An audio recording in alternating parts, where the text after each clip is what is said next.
Russian President Vladimir Putin is making a rare public admission, confirming that his armed forces are specifically targeting Ukraine's energy infrastructure.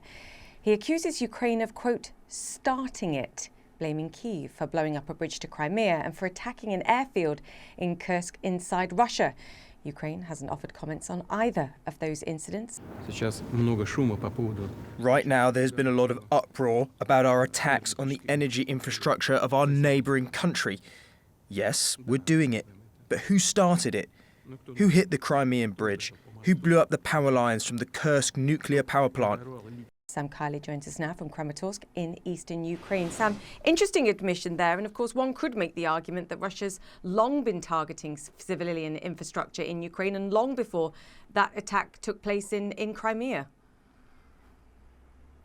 Yeah, I mean, to anybody in Ukraine or who's watched Ukraine, who's been in Ukraine when those Grad missiles rained down in March and late February in Kharkiv, when Mariupol was flattened, the idea that the Ukrainians have somehow provoked Russian ire into reluctantly attacking the energy infrastructure of the country is absurd. I mean, attacking the energy infrastructure of a country, if you're trying to topple its government, invade it, and take and steal large chunks of its land, makes sense. It may be bad, it may be a violation of international humanitarian law, but it makes sense militarily. In many ways, it's a surprise it didn't happen sooner, but it is certainly not in response to Ukraine's attacks against military targets or targets with mixed military civilian use, such as that bridge that is illegally connecting Russia to the Crimean Peninsula, Julia. Yeah, I mean, an absurd claim. And I mean, over the last 24 hours, he's also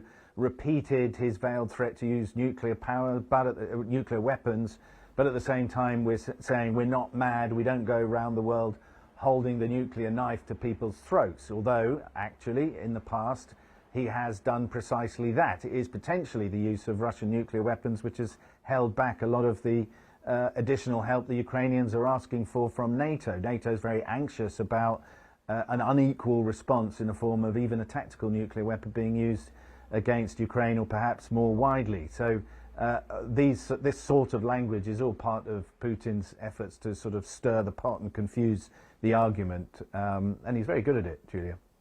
Yeah, he did step back a little from that, though, and did argue in the terms of the nuclear weapons that they are used for defensive purposes, though. Can one make that argument too, or is this, again, to your point, just part of the sort of flexing of muscle?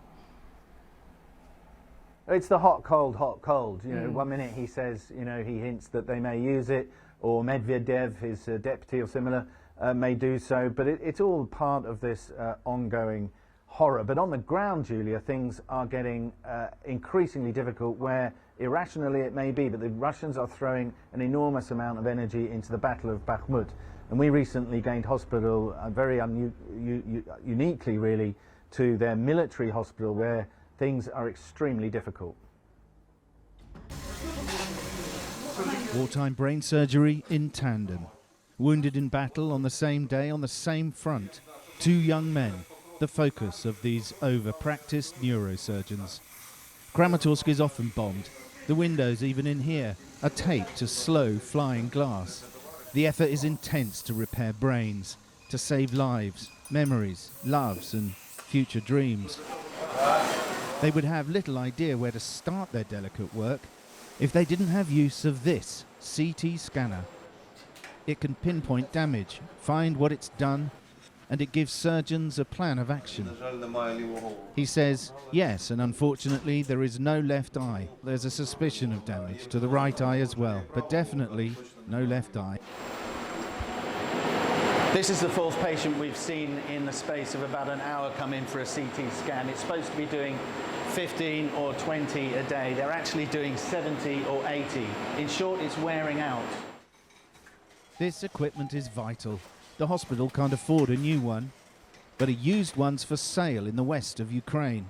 Cost about $120,000. Price of losing this one, incalculable. He says he shows signs of severe cranial cerebral injury with acute subdural hematoma and severe brain contusion. He needs urgent surgery. The administrators here have raised about $60,000.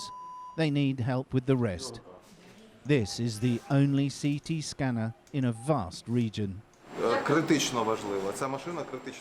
Critical. This machine is critical. CT is critical to provide appropriate care for patients with both head wounds and acute brain injuries. Is it saving lives?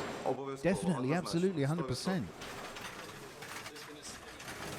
There's been a steady flow of soldiers injured in and near Bakhmut. That is the scene of the heaviest fighting. But this is a hospital that is trying to deal really with an area, they say, about 300 square kilometers, and a lot of that is at war.